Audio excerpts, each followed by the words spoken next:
Good morning, students. Let us start new exercise. And topic is graphical representation. Exercise 14.2 में हमने frequency distribution पढ़ा था. अभी हमको ये जो डाटा होता है उसको ग्राफ में कैसे रिप्रेजेंट करना. ये होता है ग्राफिकल रिप्रेजेंटेशन और उसके टाइप्स कितने हैं वो हम देखेंगे. ठीक है. ग्राफिकल रिप्रेजेंटेशन में सबसे पहला होता है बार ग्राफ. ये आप अपने बुक में देखेंगे पेज नंबर जहाँ पर हमारी एक्सरसाइज कंप्लीट हुई थी उसके बाजू में ही देखेंगे वहाँ लिखा है ग्राफिकल रिप्रेजेंटेशन ऑफ डाटा और वहाँ पर लिखा है 3 टाइप्स है. एक है बार ग्राफ्स, दूसरा है हिस्टोग्राम और तीसरा है फ्रीक्वेंसी पॉलीगॉन. उसमें से पहला जो होता है बहुत ही जो सिंपल होता है वो होता है बार ग्राफ, कि किसी डाटा को बार के जरिए बताना. ओके. सो बार ग्राफ कैसे बनाते हैं ये मैं आपको बताता हूं और इसके लिए मैं हेल्प लूँगा आपकी एक्सरसाइज 14.3 की.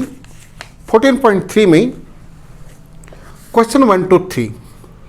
क्वेश्चन 1 में है a survey conducted by an organisation for the cause of illness and death among the women between the ages 15 to 44 worldwide. तो यहाँ पर ये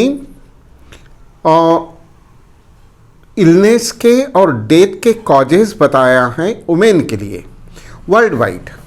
तो यहाँ पर कुछ फिगर दिए हैं जैसे reproductive health conditions, female fatality rate या इलनेस या डेथ से जो डेथ वगैरह होता है 31.8, बाद में है 25.4, 12.4, 4.3, 4.1, 22.0. ये ग्राफ में सेट करना बड़ा मुश्किल होता है. उसके नीचे आपको क्वेश्चंस दिए हैं. Represent the information given above graphically. उसके नीचे लिखा है which condition is the major cause of women's ill health and death worldwide. Which condition तो पहली ही कंडीशन में दिख रहा है. Try to find out with the help of your teacher any 2 factors which play a major role in the cause 2 above being the major cause. तो ये थोड़ा पॉइंट्स में है इसके ग्राफ में. तो ये पॉइंट को सेट करना मैं आपको पहले मैं सिंपल वाला बताता हूँ ताकि सबसे पहले तो आपको बार कैसे निकालना ये समझना है, इसलिए इसको मैं बाद में पढ़ाता हूँ. क्वेश्चन 2 है the following data on the number of girls to the nearest 10 per 1000 boys, यानी कि 1000 बॉयज. क्या होता है कि आजकल ये माना जाता है कि लड़कों का नंबर ज़्यादा है पॉपुलेशन और लड़कियों का पॉपुलेशन कम होते जा रहा है. तो उसने यही बताया है कि पर 1000 में नियरेस्ट टू 10 पर 1000 में बॉयज़ के कंपैरिजन में नंबर ऑफ गर्ल्स कितने हैं ये डाटा कलेक्ट किया गया है in different section of Indian society is given below. Section है शेड्यूल्ड कास्ट में नंबर ऑफ गर्ल्स पर 1000 बॉयज़, यानी 1000 बॉयज़ में नंबर ऑफ गर्ल्स है सिर्फ 940, यानी कि अगर इक्वल माना जाए 1000 बॉयज़ 1000 गर्ल्स तो गर्ल्स का नंबर कम होता है कितने से 60 से, यानी 60 गर्ल्स कम है बॉयज़ के अपेक्षा पॉपुलेशन में. इसी तरह से शेड्यूल ट्राइब है, फिर SC ST हैं और ये फिगर हैं नीचे में रूरल है और अर्बन है. अगर इन फिगर्स को देखो तो सबके सब 900 के ऊपर हैं लेकिन 1000 के नीचे हैं. तो इसकी स्केल कैसे सिलेक्ट करेंगे और इसका क्वेश्चन आप बाजू में पढ़ेंगे तो दिया है represent the information above by a bar graph. इसका हमें बार ग्राफ बनाना है.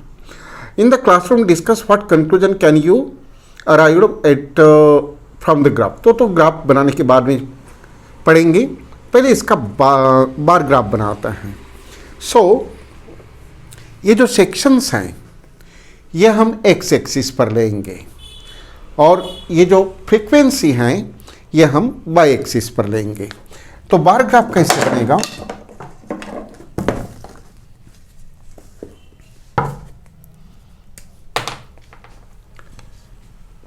मैं इसको थोड़ा सा मिटा देता हूं क्योंकि ये मुझे ड्रॉ करने में तकलीफ देगा। Exercise 14.3 question 2।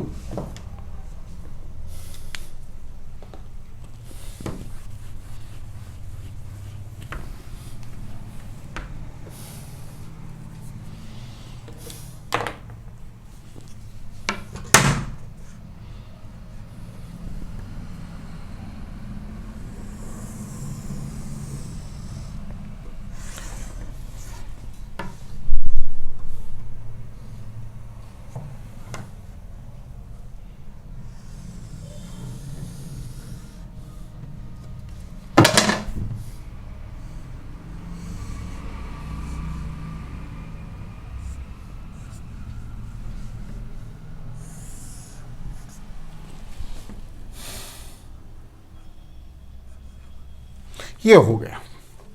अब हमारे जो बार में ग्राफ पेपर में जो लाइंस होती हैं काफ़ी लिमिटेड होती है। अब 900 के अबव तक के यदि हमको लाइन ड्रॉ करना है तो ये तो बिल्कुल पॉसिबल नहीं है। तो उसको हम बोलते हैं स्केल डिसाइड करो।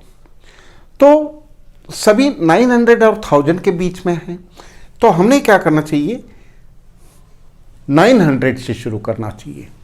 तो यहाँ पर 1 सेंटीमीटर, 2 सेंटीमीटर है ना, 2, 3, 4, 5, 6, 7, 8, 9 इस तरह से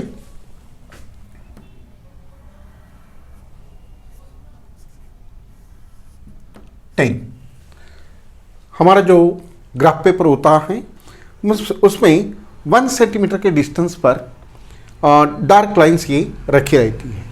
तो हम क्या करेंगे? अब 0 से शुरू होना चाहिए, तो 0, 1, 2, 3 तो पॉसिबल है नहीं। हम क्या करते हैं, यहाँ पर एक क्रिंक मार्क देता है। इसका मतलब क्या होता है?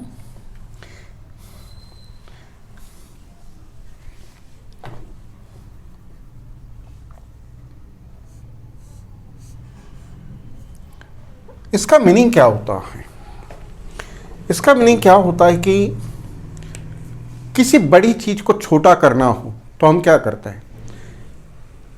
हैंडकरचीफ होती है, रुमाल, तो उसको हम फोल्ड करते हैं और बहुत सारा फोल्ड करते समय बहुत सारी चीज़ें छुप जाती हैं। तो ये वही हैं जो हम फोल्ड करते हैं। इसको ग्राफ की लैंग्वेज में क्रिंक कहते हैं। क्यों? यदि हमको एकदम 900 से शुरू करना है तो समझो कि 900 के पहले जितने भी फिगर हैं वो सब छुपे हुए हैं। इस तरह से ये हुआ 900, ठीक है, 910, 920, 930, 940, मैक्सिमम कितना है?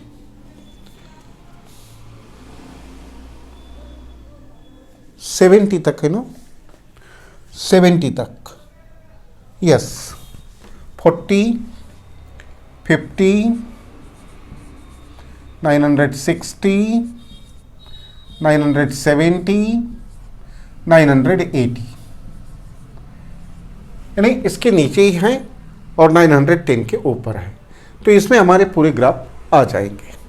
अब यहाँ पर एक्स एक्सिस पर ये 1 सेंटीमीटर होता है, ये 2 होता है, ये 3 होता है, 4, 5, 6, 7, 8, 9, 10। तो अभी हमको बार बनाना है, यानी एक एक बार रेक्टेंगल बनाना है। तो ये 1 सेंटीमीटर का डिस्टेंस छोड़ दे। हमारा पहला जो बार आएगा ये इसके बीच में आएगा। ठीक है, अब आप वहाँ रीडिंग में देखें तो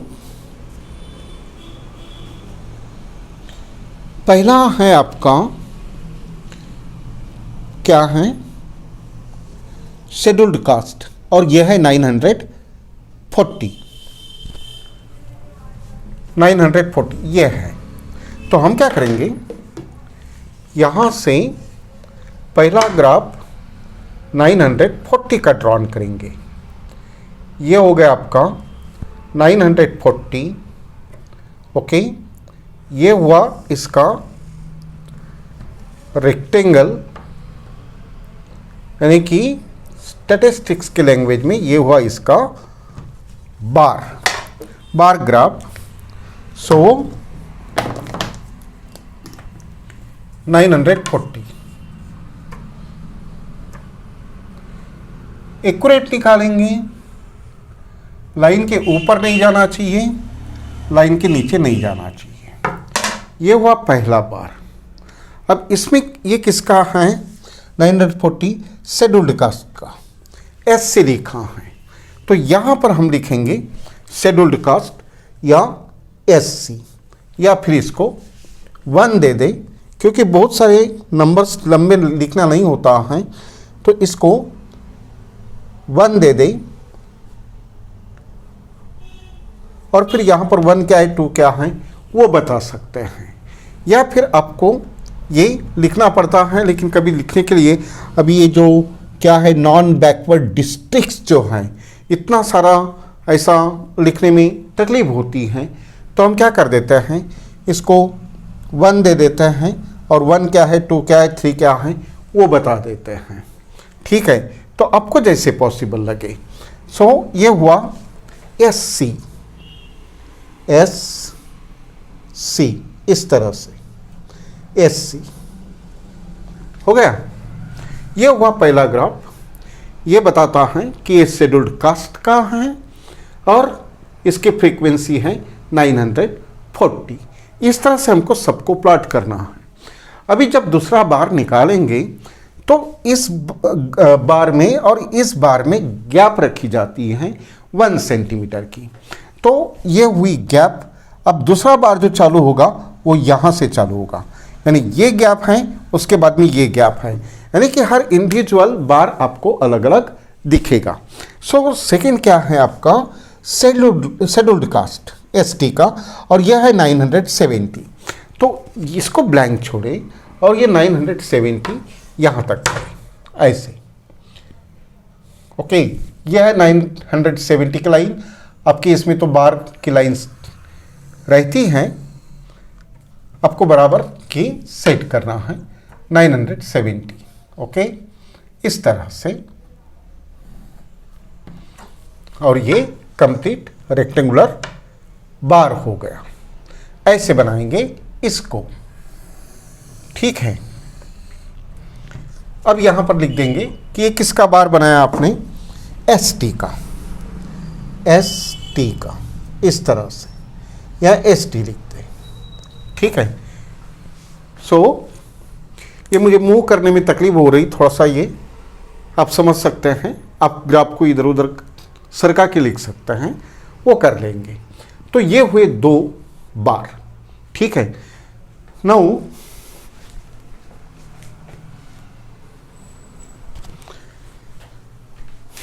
उसके बाद में है नॉन SC ST, यह है 920 यहाँ पर। पहले क्या करेंगे आप, यहाँ की एक गैप छोड़ देंगे, और 920 ये यहाँ से इस तरह से 920 का बनेगा। ये हो जाएगा आपका नॉन SC ST। उसके बाद में 920 के बाद में 950 कहाँ पर है, यहाँ पर।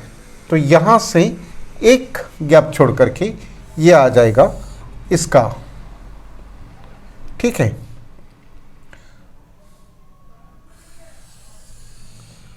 ये हुआ 950 का बार, इस तरह से, फिर एक गैप छोड़ेंगे, फिर कितना करेंगे 920 का, फिर कितना करेंगे 930 का, फिर 910 का, इस तरह से करेंगे।